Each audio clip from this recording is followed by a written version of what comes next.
지난번에 눈가, 이마, 미간 보톡스 맞음으로써 저희가 환자분들한테 보통 설명드릴 때 5년 이상 젊어질 수 있다고 설명을 드립니다. 환자분들 기대치는 보통 한 10년 정도 젊어지길 원하세요. 근데 제가 5년은 어느 정도 가능한데 10년은 쉽지 않습니다라고 항상 설명을 드리는데요. 상안면을 이용해서 5년 이상 젊어졌다면 이번에는 하안면을 이용해서 5년 이상 젊어지는 그런 세 가지 포인트, 그리고 치료에 대해서 오늘 설명드렸습니다.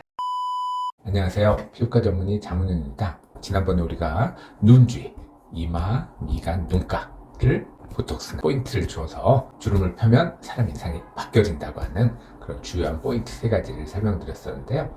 오늘은 그 후속편으로서 우리가 눈 주위라고 하는 우리 상안면만 할 게 아니고 이 아래쪽 부위, 이 위쪽은 우리가 표정 근육이 주라면 이 아래쪽은 주로 우리가 피부 처짐이 주인 그런 부위들을 우리가 개선함으로써 우리 얼굴 전체적인 인상이나 전체적인 피부를 훨씬 젊고 탄력 있게 보이는 부위에 대해 설명해 보려고 합니다. 첫 번째 포인트는 어디인가요? 병원에 와서 대부분 이제 말씀하시는 게 한 40, 50대 중년분들이 요즘 갑자기 턱선이 흘러내리기 시작해요. 턱선이 허물어졌어요. 이런 얘기들을 많이 하십니다. 우리가 탄력이 떨어지면서 제일 먼저 느끼는 게 턱 피부가 이렇게 축 처지는 이런 턱 라인이 무너졌을 때는 우리가 이제 흔히 말하는 리프팅이 이제 가장 대명사죠.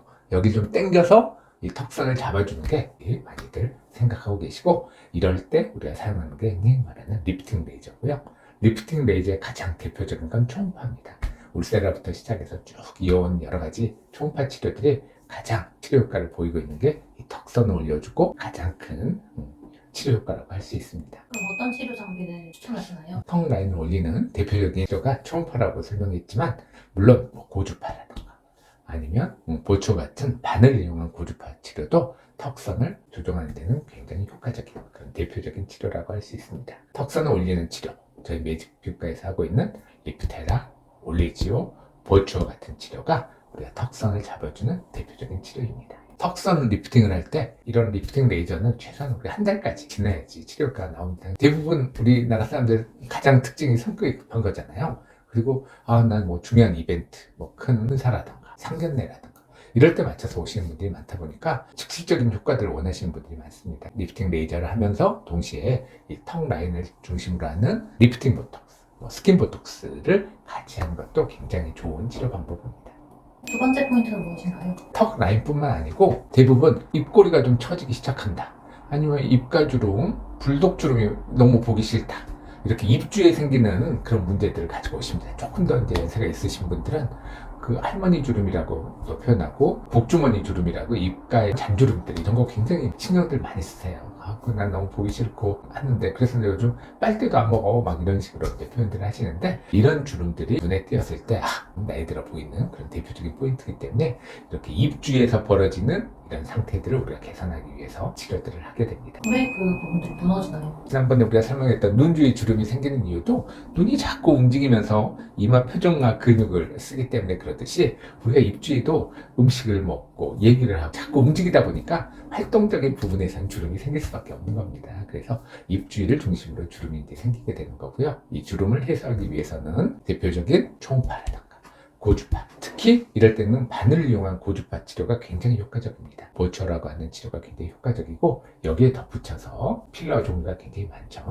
아주 얇은 미세한 필러들을 주위에 주사를 한다거나 몸폭 페인 부분에 주사를 함으로써 치료 효과를 높일 수 있습니다. 그래서 미세한 그런 필러, 그리고 요즘은 또 스킨 부스터 같은 걸 같이 주사함으로써 우리 훨씬 상승 효과를 거둘 수 있습니다. 물론 골이 깊은 팔자주름 같은 경우는 조금 하드한 필러라고 하죠. 볼륨이 큰 필러들을 좀 주입을 해서 이게 좀 차오르게 해야 되기 때문에 입술 아래에 있는 얇은 잔주름하고는 조금 적용하는 그런 치료가 좀 다릅니다. 피부의 상태에 맞춰서 어떤 걸 주사하고 치료해야 될지는 각각 상황에 맞춰서 치료하게 됩니다. 그래서 결국 흔히 말하는 누구나 다 똑같은 얼굴을 만들고, 2000년대 초반에 강남 미인하면 똑같은 사람들이 길거리 다닌다고 했는데, 요즘 뭐 추구하는 것도 당연히 없겠지만 그분들 다 어디가 있는지도 모르잖아요. 그러듯이 각각 자기 개성에 맞고 자기가 필요한 부분, 그런 걸 포인트를 서로 짚어주고, 또 자기가 원하는 바와 그 전문가가 거기에 맞춰서 어떤 게 좋을 것 같다고 하는 걸 서로 잘 교통을 하면서 치료를 결정하는 것이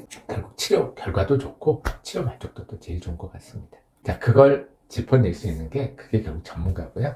그 전문가라는 게 제가 이렇게 쭉 보면 어느 정도 연륜이라는 게 필요한 것 같습니다. 흔히 우리 10만 시간의 법칙이라는 게 있었잖아요. 어느 정도의 경지의 레벨에 도달하려면 적어도 10수년의 그런 세월이 필요하지 않을까 하는 생각으로 저는 가끔 해봅니다. 세 번째 포인트는요? 얼마 전에 저희 환자분 중에 중년의 남자분이 있으셨는데 대뜸 저한테 얼굴은 좀 많이 젊어졌는데 좀 목은 어떻게 할까요? 해서 제가 깜짝 놀랐어요. 대부분 지금까지 보면 중년 여성분들이 목주름에 신경 쓰시거든요. 사실 우리가 나이를 속일 수 없는 부분 중에 꼭 대표적인 게 목입니다. 우리 얼굴은 아무리 어느 정도 하더라도 목의 탄력이 떨어진 건 굉장히 치료하기가 쉽지 않았었는데 그 남자분이 대뜸 자기 목은 나이를 속일 수 없다는데 나 목을 좀 어떻게 해야 될 것 같다고 말씀하셔서 제가 놀랐던 기억이 있는데요. 그래서 목주름을 우리가 치료하기 위해서는 결국 이제 목의 전체적인 탄력도가 떨어졌는지 아니면 우리가 흔히 말하는 가운데 이렇게 깊은 골이 너무 보기 싫은지에 맞춰서 치료하게 되고 전체적인 탄력이 떨어졌을 때는 고주파,